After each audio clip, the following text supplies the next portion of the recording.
आज के इस लेक्चर में हम लोग हमारी ई कॉमर्स वेबसाइट में नेविगेशन बार ड्रॉ करने वाले हैं। तो हम सबसे पहले ये देख लेते हैं कि हमारे वेब पेज में, वेबसाइट में नेविगेशन बार जो बनेगा वो कैसा बनेगा। सपोज कर लेते हैं ये मेरी वेबसाइट है।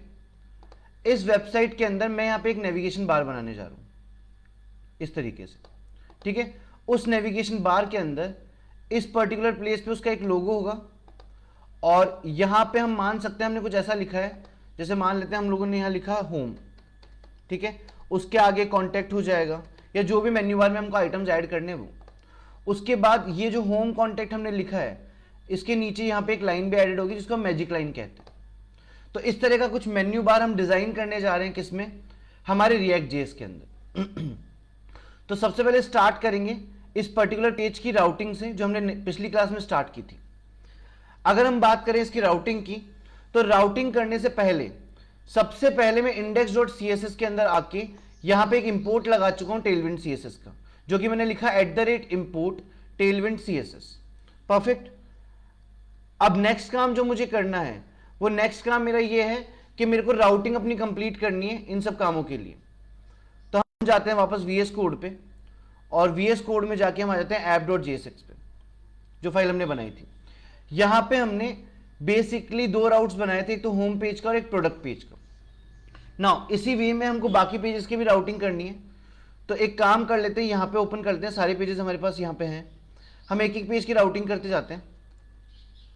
मैं फर्स्ट पेज कर चुका हूं होम पेज, सेकंड पेज में यहां पे कर रहा हूं कलेक्शन करके, जो कि मेरा ये वाला पेज है। आप यहां मेन्यू बार में देख सकते हो, साइड में, साइड बार में collection.jsx।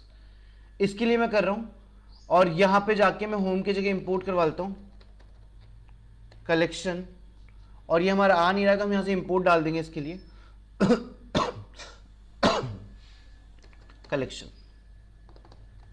इसको यहां से कॉपी कर लेते हैं और प्रोडक्ट पेज की जगह यहां पे डाल देते हैं कलेक्शन और यहां पे भी डाल देते हैं कलेक्शन।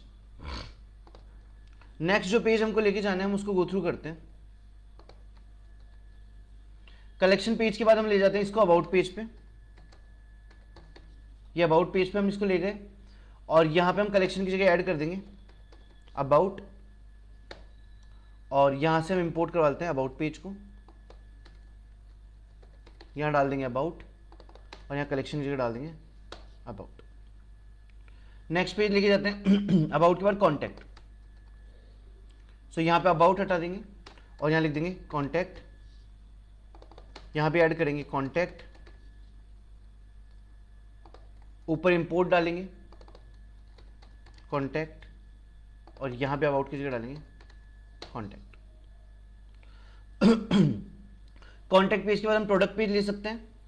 प्रोडक्ट पेज में हम लोग यहां पे राउटिंग करेंगे थोड़ी सी। प्रोडक्ट पेज का नाम डाल देंगे, स्लैश लगाएंगे और जो प्रोडक्ट है वो सर्फ हो सके उसकी प्रोडक्ट आईडी से, मतलब जो भी प्रोडक्ट आईडी हम डालें उससे उस पेज को चला सकें। इसलिए हम यहां पे एक वेरिएबल भी बना देंगे प्रोडक्ट आईडी करके इस तरीके से। और प्रोडक्ट पेज हमने ऑलरेडी ऐड कर दिया था यहां पे। अब हम आ जाते हैं अगले पेज पे। तो अगला पेज हम यहां पे डालते हैं कार्ट का, कार्ट, और यहां भी हम लगाते हैं कार्ट। ऊपर जाके हम इंपोर्ट करवा देते हैं कार्ट और यहां कॉन्टैक्ट की जगह हम लिख देते हैं कार्ट। नेक्स्ट पेज जो हमको इंपोर्ट करवाना है वो हमारा होगा लॉगिन वाला। तो यहां पे कार्ट हटा के यहां लिख देते हैं लॉगिन, और यहां से भी नाम चेंज करेंगे और डाल देंगे लॉगिन। सेम ऊपर इंपोर्ट डालेंगे, यहां डाल देंगे लॉगिन, लॉगिन। नेक्स्ट पेज हमारे पास जो है वो है प्लेस ऑर्डर का। तो यहां से हटा देते हैं, यहां राउट बना देते हैं प्लेस ऑर्डर करके इस तरीके से, और यहां पे हम लोग पेज का नाम डालते हैं जो कि था प्लेस ऑर्डर। आई होप शायद ऑर्डर का ओ कैपिटल होगा। परफेक्ट। यहां जाएंगे, सेम इंपोर्ट कॉपी पेस्ट करेंगे, यहां लगाएंगे प्लेस ऑर्डर और यहां से लॉगिन हटा के लिखेंगे प्लेस ऑर्डर। नेक्स्ट पेज जो हमको डालना है वो हमारा ऑर्डर्स का है। तो ये हटाते हैं यहां से और लिख देते हैं ऑर्डर्स, और यहां पे ऑर्डर्स वाले पेज का नाम हमारा है ऑर्डर्स करके, ये ऑर्डर्स। ये हमने यहाँ पे ऐड कर दिया और उसके बाद यहाँ पे इंपोर्ट डाल देते हैं हम लोग ऑर्डर्स। परफेक्ट। सो होपफुली हमने ऑलमोस्ट सारे पेजेस यहाँ पे कनेक्ट कर दिए, जितने भी पेजेस हमने बनाए थे पेजेस वाले सेक्शन में, पेजेस वाले पेज पे। नाउ नेक्स्ट काम जो हमको करना है वो हमको एक मेन्यू बार या नैव बार बनाना है। वो नैव बार जो हम बनाएंगे वो बनाएंगे कंपोनेंट्स वाले पेज में। तो एक कंपोनेंट्स वाले फोल्डर पे जाएंगे यहाँ पे और एक नई फाइल बना लेंगे जिसका नाम हम लोग डाल देंगे नैव बार, NAVBAR।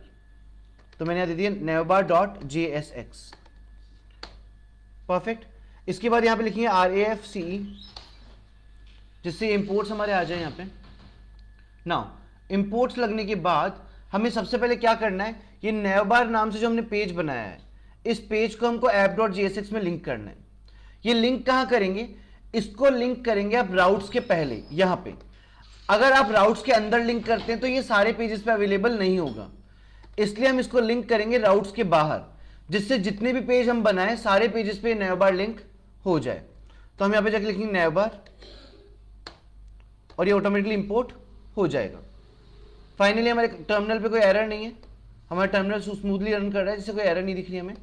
तो navbar हमने लिंक कर दिया कहाँ पे, app.jsx में, जिससे सारे के सारे पेजेस पे हमारा विजिबल हो जाएगा। अब हम आते हैं किस पे, navbar.jsx पे। और यहां पे आके हमें मेन्यू बार बनाने के लिए ये जो इमेजेस हमने डाली थी एसेट्स में, इन इमेजेस में से हमको लोगो चाहिए होगा। ठीक है, तो ये लोगो हमको कहां चाहिए, navbar वाले पेज के ऊपर। तो सबसे पहले इस एसेट्स को इंपोर्ट कैसे करना है वो देख लेना आप। इंपोर्ट, फिर एक कर्ली ब्रैकेट लगाओ और इसमें लिखो असेट्स, ASSETS, असेट्स। ठीक है, उसके बाद यहां जाएंगे और लिखेंगे फ्रॉम // मतलब होम फोल्डर, होम डायरेक्टरी जो है उसमें चल जाएंगे हम लोग। उसमें स्लैश लगा के हम फोल्डर चूज करेंगे एसेट्स वाला, फिर स्लैश लगा के हम फाइल चूज करेंगे जो कि रहेगी एसेट्स, इस तरीके से। परफेक्ट। ये करने के बाद यहां से जो navbar लिखा है इसको हटा देते हैं और यहां पे थोड़ी सी डिजाइनिंग कर देते हैं। हमने यहां पे डाला क्लास नेम, हम यहां पे यूज करने वाले हैं टेलविंड की क्लासेस। तो डिस्प्ले फ्लेक्स लगाने के लिए हमने यूज किया फ्लेक्स, अलाइन आइटम सेंटर करने के लिए हमने किया items minus centre, justify space between के लिए हमने यूज किया जस्टिफाई बिटवीन, पैडिंग देनी हमको y एक्सिस की, मतलब टॉप बॉटम की, तो हमने दे दी PY5।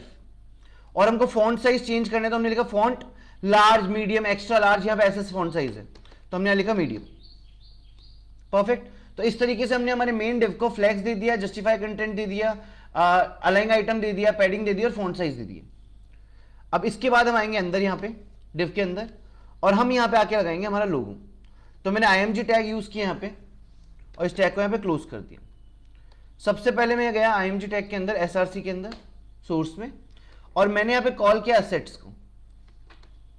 ठीक है, और ये मेरे को कॉल करना पड़ेगा कर्ली ब्रैकेट में असेट्स, उसके बाद लगाएंगे डॉट, और जो भी आपकी इमेज, देखो आपकी सारी इमेजेस के नाम यहां पे आ गए, आपको जो भी इमेज चाहिए आप उसका नाम यहां पे डाल दो, मैंने डाल दिया लोगो। उसके बाद आप चाहें तो अपनी इस इमेज की साइज भी दे सकते हैं, क्लास नेम लगाएं, विड्थ के लिए W लिखिए और जो भी आपको पिक्सल साइज देनी है वो यहां दे दीजिए, एंड लास्ट में आप ऐड कर दें ALT। तो ये हमने हमारी इमेज लोगो वाली यहां पे लगा ली है। उसके बाद नेक्स्ट पार्ट में हमें क्या करना है, इस इमेज के बाद यहां पे जाके हमें एक UL टैग डालना है इस तरीके से, और इस UL टैग के अंदर भी हमको कुछ क्लासेस देनी है। पहली क्लास जो हम दे रहे हैं वो दे रहे हैं ओवरफ्लो हिडन के लिए, तो उसके लिए हम लिख रहे हैं हिडन। ठीक है, फिर स्मॉल स्क्रीन के लिए हम साइजेस डिजाइन कर रहे हैं, जहां पे हम दे रहे हैं फ्लेक्स साइज, और गैप हम हर एक के बीच में गैप या मार्जिन जो मेंटेन कर रहे हैं वो 5 की कर रहे हैं। टेक्स्ट की साइज जो हम रख रहे हैं वो रख रहे हैं स्मॉल, और टेक्स्ट का कलर जो हम यहां पे दे रहे हैं टेक्स्ट ग्रे हाइफन, और इसका वेट दे रहे हैं 700। तो इस तरीके से मैंने UL के लिए भी क्लासेस डिफाइन कर दिए हैं हम यहां पे। नाउ UL के बाद हमें क्या करना है, हमें यहां पे एक टैग यूज करना है जिसका नाम है navlink। तो हम यहां जाएंगे और लिखेंगे एक टैग, मैं यहां पे आ जाता हूं वापस। navbar बनाने के लिए जो navlink हम डालेंगे उसके लिए हम लिखते हैं navlink। ये रिएक्ट राउटर डॉम से इंपोर्ट हो जाएगा हमारा अपने आप। फिर इस टैग को हम यहां पे क्लोज कर देंगे इस तरीके से। इसके अंदर जाके एक पैराग्राफ टैग बना देंगे जिसमें लिख देंगे होम, ठीक है। और इसके नीचे मैजिक लाइन बनाने के लिए हम लोग एक टैग लगा देंगे एचआर। अभी जो एचआर बनेगा ये फुल साइज में बनेगा, इसको हमें छोटा भी करना पड़ेगा, उस पर भी हम काम कर लेते हैं सीएसएस पे। पहले हम नेवलिंक की सीएसएस सही कर लेते हैं। तो यहां पे हमने ले लिया क्लास नेम, और उसके बाद हम पहली क्लास देते हैं यहां पे फ्लेक्स। अगली क्लास हम देते हैं फ्लेक्स, जो हम फ्लेक्स के अंदर जो डायरेक्शन दे रहे हैं, फ्लेक्स डायरेक्शन, वो हम दे रहे हैं कॉलम। तो हम ये लिखेंगे फ्लेक्स कॉलम। उसके बाद हम यहां पे कर देंगे आइटम्स सेंटर। और ये शायद हमने थोड़ी गड़बड़ कर दी है, हम यहां पे सिंगल कॉट्स लगा लेते हैं, कर्ली ब्रैकेट हटा के, ठीक है। और आइटम सेंटर यहां से लिख दूंगा, ये हमने अलाइन आइटम सेंटर कर दिया है। उसके बाद हम गैप देते हैं, हर एक जो नाम आएगा मेन्यू बार का जो लिंक आएगा उसके बीच में गैप 1 कर देते हैं। परफेक्ट। अब एचआर की साइज को छोटा करते हैं और यहां लगाते हैं क्लास नेम। यहां पे विड्थ देने का एक और तरीका है कि जो टोटल होम है उसका हमको 2/4 चाहिए, तो हमने यहां पे लिया विड्थ 2/4। तो मतलब पूरी साइज में नहीं मिलेगा, उसकी 2/4 साइज में आपका एचआर बन जाएगा। उसके बाद इस एचआर के हम बॉर्डर नन कर देते हैं, साथ में हम इसकी हाइट दे देते हैं जो कि हम दे रहे हैं h माइनस, और स्क्वायर ब्रैकेट में आएगी यहां पे height, that is 1.5 pixels, and BG grey 700। ये हमने बैकग्राउंड कलर दे दिया। इसको रिफ्रेश कर लेते हैं, कोई एरर नहीं है हमारी। हमने मेन्यू बार का एक लिंक तैयार कर दिया, मैं दिखाता हूं कैसा बन चुका है ये। अगर हम देखें तो हमने क्या क्या रेडी कर लिया है, हमने लोगो लगा दिया है, हमने होम लगा के इस होम के नीचे एचआर बना दिया है। अब हमको बाकी कॉन्टैक्ट अबाउट और वो सब कुछ लिंक करने पड़ेंगे, तो हम वो सब कुछ लिंक कर लेते हैं। इसके लिए हम क्या करेंगे, मल्टीपल नैव लिंक जो टैग है हमारा, इसको हम 2-3 बार कॉपी कर लेते हैं। एक बार यहां से कॉपी किया, पेस्ट, 2, 3 एंड 4 बार, ऐसे 4 बार मैंने यहां पे डाल दिया। अब इन चारों बार को हम एडिट कर देंगे। होम के बाद हम यहां से हटाएंगे और यहां लिख देंगे कलेक्शन, और यहां पे जाके नैव लिंक के अंदर पहले ऊपर वाले में ऐड करते हैं किस पेज पे ओपन होगा, तो हमने लगा दिया 2, और 2 के अंदर हम नैव का लिंक जो हमने बनाया था राउट में, कहां बनाया था, यहां पे होम पेज के लिए हमने बनाया था स्लैश, ये कॉपी कर लेंगे यहां से और यहां पेस्ट कर देंगे 2 के अंदर। अब कलेक्शंस वाले पेज के लिए हमने बनाया था स्लैश कलेक्शन, ये कॉपी करेंगे यहां से, नैव बार में जाएंगे और जो सेकंड नैव लिंक है उसमें ऐड करेंगे 2 और डाल देंगे स्लैश कलेक्शंस, ठीक है। ये हमने 2 पेज के लिए बना दिया है। स्लैश कलेक्शन के बाद हम बनाते हैं 3rd पेज के लिए जो कि अबाउट का रहेगा। यहां पे हम जाके लिखते हैं अबाउट, और यहां पे जाके हम ऐड करते हैं 2। इस 2 के अंदर जो अबाउट में हमने दिया था URL वही डालेंगे हम लोग, तो अबाउट में था स्लैश अबाउट, इसको यहां से कॉपी करेंगे और यहां पेस्ट कर देंगे। एंड लास्ट हम लोग एक बना रहे हैं जो कि है कॉन्टैक्ट, और यहां पे जाके हम लगा देंगे 2, और कॉन्टैक्ट पेज के लिए जो हमने बनाया था वो हम यहां डाल देते हैं। ये कॉपी किया और यहां पे डाल दिया। सो दिस इज इट, जहां पे हमने पूरा नैव बार रेडी कर लिया है।